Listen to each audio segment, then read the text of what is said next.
ولادك مش عايزين يروحوا معاكي معزومه عند حد، ولادك كبار وعندهم 15 سنه وهم مش بيحبوا يروحوا عند حد ولا يتعزموا عند حد، تعملي ايه؟ انا هقولك تعملي ايه، بس قبل ما اقولك ما تنسيش اللايك والشير وشويه الزراير اللي حواليا.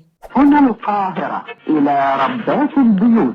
ما ينفعش كل خروجه تقعدي تجري ولادك وراكي وتاخديهم معاكي، هم كبروا خلاص، لازم يتعودوا انهم يقعدوا في البيت. ساعات بيبقوا هم صح على فكره واحنا مش واخدين بالنا، وانتي رايحه زياره عند حد وراجعه على طول. والولاد والبنات لما بيكبروا بيتكسفوا يروحوا يزوروا حد او بيتكسفوا يروحوا عند حد، هم مالهمش في الزيارات الرسميه دي، سيبيهم براحتهم وانتي روحي وارجعي براحتك وهم قاعدين في البيت، هيروحوا فين؟ وانتي عوديهم على كده. ماما يا حبايبي رايحه مشوار تعمل واجب وراجعه، انتوا اقعدوا في البيت مؤدبين ومحترمين، ما اجيش الاقي الدنيا مقلوبه ولا شادين في شعور بعض. طيب راح عند مامتك، حماتك، اخت جوزك، اخو جوزك، اخوكي، اختك، دي زيارات عائليه، لازم تاخدي ولادك معاكي وتعوديهم على كده علشان صله الرحم. طب قدري هم مش راضيين، تعملي ايه؟ اقعدي اتكلمي معاهم وعوديهم ان دي زيارات عائليه، لازم يكونوا موجودين ولازم يروحوا. روحي انت من الصبح وسيبيهم براحتهم، يجوا في الوقت اللي يعجبهم، ان شاء الله يجوا ساعه، بس عرفيهم انهم لازم يجوا وضروره وجودهم مهمه قد ايه، علشان يبقى في اتصال بينهم وبين اهلهم ويتعودوا على كده. وتعوديهم انهم يبقوا مرتبطين بعمهم وخالهم وخالتهم وعمتهم، دول اقرب الاقربين، وده بيرجع على فكره للاب والام، هم اللي بيعلموه لاولادهم. مش هقولك اضغطي عليهم وزعقي وتنرفزي وخصمي، وتكلمي معاهم وفهميهم، يا تقنعيهم يا يقنعوك، وان ده الصح واحنا كبرنا وتصرفاتنا محسوبه علينا، وكلامنا دايما نخلي بالنا منه ونحاسب عشان محسوب علينا هو كمان، لازم نبقى عاقلين ونتصرف صح. قولوا لي بقى بتعملوا ايه؟ بتجبروا ولادكم يروحوا معاكم ولا بتسيبوهم براحتهم؟